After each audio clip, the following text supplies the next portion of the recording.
عليكم. حفيدي علشان ما ينامش عشان المدارس بكره الصبح عمال يقول يا تيتا نفسي اكل مهلبيه والنبي يا تيتا. طب يا ادم هنعملها لك الصبح. لا لا لا انا عايزه اكلها دلوقتي قبل ما انام. يا ادم طب ما ماشي الصبح، طيب اعملها لك هتيجي من المدرسه هتلاقيها. لا والله يا تيتا يا ابني الساعه يا حبيبي 9 يا دوبك تنام عشان تروح المدرسه. قال لك لا لازم اكل الوقت هو مهلبيه. طب نعمله مهلبيه بسرعه. طلعت اللبن وغليته اهوت وجهزت الميه وهنحط في الميه على الكيلو اللبن يا جماعه. بسم الله الرحمن الرحيم.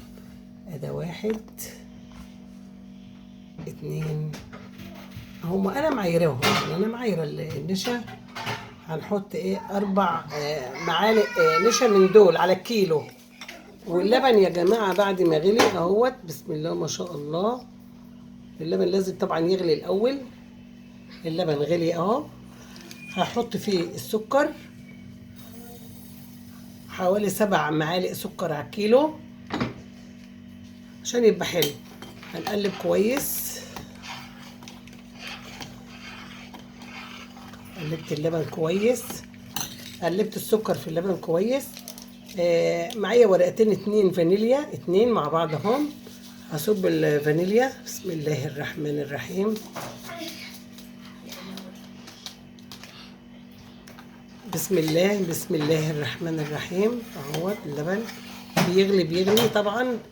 وزي ما بقول لكم على طول انا ما عنديش حاجه احط فيها التليفون فبصور بايدي وبعمل بالايد التانية، فهضطر اصب النشا. المفروض النشا يتصب مع التقليب طبعا، بس انا اللي ماسكه الموبايل وماسكه بالتليفون، فحطيت النشا كله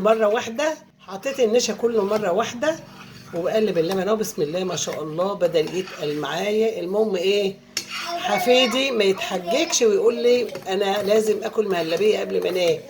والله وهو كمان ملوش قوي فيها، بس هو بيتحجج زي اخته. تيتا قومي هاتيلي، طب هاتيلي ميه. المهم ان انا اقوم وخلاص.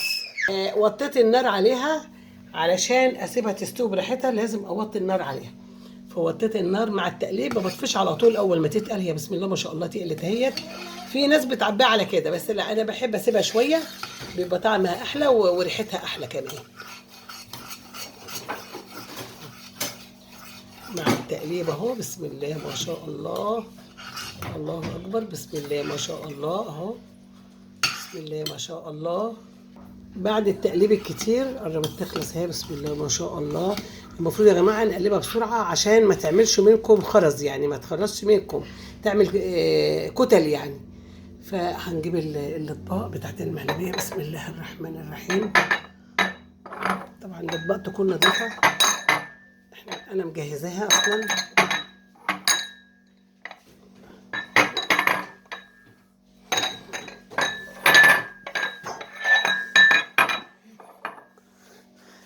عملنا الاطباق بسم الله الرحمن الرحيم. بعد ما خلصتها نزلتها من على النار وهعبي بقى بسم الله الرحمن الرحيم المهلبيه. طبعا انا ببص في الكاميرا مش ببص على الحاجه، فممكن الحاجه تقع مني. بسم الله الرحمن الرحيم. بسم الله الرحمن. وبعد ما اعبي كل الاطباق طبعا ادم بقى قال لي لا يا تيتا انا بحب اكلها جامده سقعها لي. ليه بقى كل ده؟ عشان ما ينامش دلوقتي.